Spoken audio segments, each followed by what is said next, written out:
Hello guys, welcome back to my channel. അപ്പോൾ നമുക്കിന്നൊരു പുലാവ് ഉണ്ടാക്കിയല്ലോ. അപ്പോൾ അതിന് വേണ്ടിയിട്ട് ഞാൻ പീസും പട്ടാണിയും ഫ്രോസനാണ് എടുത്തിരിക്കുന്നത്. അത് ഞാൻ കുറച്ച് നേരം കുതിർത്ത് വയ്ക്കുന്നുണ്ട്.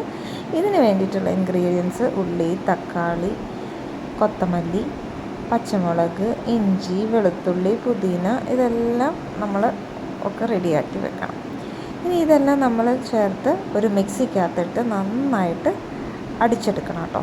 എല്ലാം കൂടെ ഒരു ഫൈൻ പേസ്റ്റായിട്ട് എടുക്കേണ്ടതാണ്. മീൻവെൽ നമ്മൾ കുറച്ച് ഓൾറെഡി കുക്ക് ചെയ്ത റൈസ് വേണം എടുക്കാൻ. ഞാൻ അതിൻ്റെ കൂടെ ഇട്ടിട്ട് അല്ല ഈ പലാവ് ഉണ്ടാക്കുന്നത്. അപ്പോൾ അതാണ് ഇതിൻ്റെ വേറൊരു പ്രത്യേകത. പിന്നെ ഇത് ഞാനല്ല ഉണ്ടാക്കുന്നത്, മഹേഷ് ചേട്ടനാണ് ഉണ്ടാക്കുന്നത്. സോ ദ റെസിപ്പി ഫുൾ പുള്ളിക്കാരൻ്റെ ഒരു ഇംപ്രവൈസേഷനാണ്. അപ്പോൾ നമ്മൾ ഈ അരയ്ക്കുന്ന കൂട്ടിനകത്ത് നമ്മൾ പെരിഞ്ജീരകം ഇടുന്നുണ്ട്. അപ്പോൾ നന്നായിട്ടൊരു ഫൈൻ പേസ്റ്റ് ആവുന്ന വരെ നമ്മൾ അരച്ചു കൊണ്ടിരിക്കണം. പിന്നെ നമ്മൾ ഇതിന് വേണ്ടത് വേറൊരു ഇൻഗ്രീഡിയൻസ് എന്ന് പറഞ്ഞു കഴിഞ്ഞാൽ നാരങ്ങയാണ്. അപ്പോൾ ഞാൻ 2 നാരങ്ങ എടുത്തിട്ടുണ്ട് അതൊന്ന് സ്ക്വീസ് ചെയ്യാൻ വേണ്ടിയിട്ട്. അപ്പോൾ നമുക്ക് റെഡിയാക്കിയാലോ. അപ്പോൾ സ്ഥിരമായിട്ടുള്ള നമ്മുടെ പാൻ അടുപ്പത്തേക്ക് വെച്ചിട്ടുണ്ട്. ഇനി അതിലേക്ക് നമുക്ക് ഓയിൽ ഒഴിച്ച് കൊടുക്കാം. നിങ്ങൾ എന്ത് ഓയിലാണ് യൂസ് ചെയ്യുന്നത് അത് എടുത്താൽ മതി. ഞാനിപ്പം ഗോൾഡ് വിന്നറാണ് യൂസ് ചെയ്തിരിക്കുന്നത്.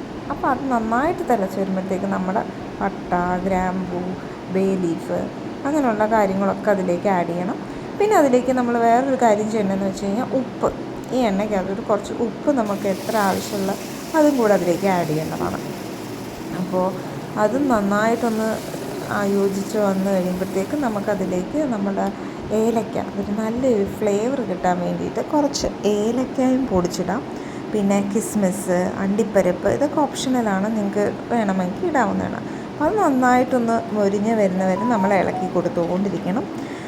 അങ്ങനെ ആ ഒരു പച്ചമണമൊക്കെ മാറിക്കഴിയുമ്പോഴത്തേക്ക് നമ്മളിതിലേക്ക് നമ്മുടെ പീസും കോണൊക്കെ നമ്മൾ വെച്ചിരുന്നില്ലല്ലോ, അതെല്ലാം കൂടെ നമുക്ക് ഇതിലേക്കിട്ട് നന്നായിട്ടൊന്ന് വഴറ്റിയെടുക്കാം, അതിൻ്റെ ആ ഒരു പച്ചമണം പോകുന്ന വരെ. അങ്ങനെ അതെല്ലാം കഴിയുമ്പോഴത്തേക്ക് നമുക്കതിലേക്ക് കുറച്ച് നെയ്യ് ഒഴിച്ചു കൊടുക്കാവുന്നതാണ്. അപ്പം നെയ്യെല്ലാം ഒഴിച്ച് കഴിഞ്ഞാൽ അതൊന്ന് ബ്ലെൻഡ് ആയി കഴിയുമ്പോഴത്തേക്ക് നമ്മൾ അരച്ച് വെച്ചിരിക്കുന്ന ആ അരപ്പ് അതിലേക്ക് അങ്ങ് ഇടുക. അപ്പോൾ അത് നമ്മൾ നന്നായിട്ട് ഒന്ന് വഴട്ടണം. അതിൻ്റെ പച്ചമണം മാറുന്ന വരെ നമ്മൾ വഴറ്റിക്കൊണ്ടിരിക്കുക. പിന്നെ നമുക്കിതിനകത്ത് കാണാം എണ്ണയൊക്കെ ഇങ്ങനെ തെളിഞ്ഞ് വരുന്ന വരെ നമ്മളിത് ചെയ്തിട്ടുണ്ടായിരുന്നു.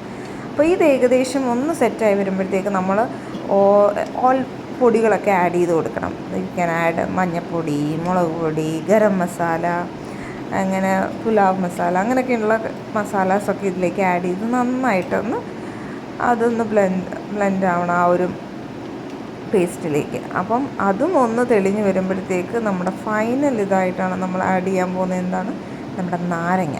സോ ആ നാരങ്ങ എത്ര നമ്മൾ ആഡ് ചെയ്യുന്ന അത്രയും നല്ലതാണ്. സോ അപ്പോൾ നമ്മുടെ ഈ ഒരു പുളിപ്പും ഒക്കെ കിട്ടും. ലാസ്റ്റ് നമ്മൾ വേവിച്ച് വെച്ചിരിക്കുന്ന റൈസാണ് ഇതിലേക്ക് ആഡ് ചെയ്ത് കൊടുക്കുന്നത്. ഇത് നന്നായിട്ടൊന്ന് മിക്സ് ചെയ്യണം, ഉടയാതൊക്കെ നമ്മൾ നോക്കണം. അപ്പോൾ ആ ഒരു രീതിയിൽ ലാസ്റ്റ് വേണം കുറച്ച് നെയ്യും കൂടി ഒഴിച്ച് കൊടുത്തോളൂ ആ ഒരു ഫ്ലേവറിന് വേണ്ടിയിട്ട്. അപ്പോൾ ഏകദേശം നമ്മുടെ പുലാവൊക്കെ സെറ്റായിട്ടുണ്ട് ഗൈസ്. അപ്പോൾ ഇത് നമ്മൾ ഇങ്ങനെ ചെയ്യുന്നത് ആദ്യമായിട്ടാണ്. ഓൾറെഡി കുക്ക്ഡ് റൈസ് നമ്മളിതുപോലെ ഇതിലേക്ക് ആഡ് ചെയ്യുന്നത്. അപ്പോൾ ഇനി നമുക്കിതൊന്ന് ടേസ്റ്റ് ചെയ്ത് നോക്കാം. ചൂടാറിയിട്ട്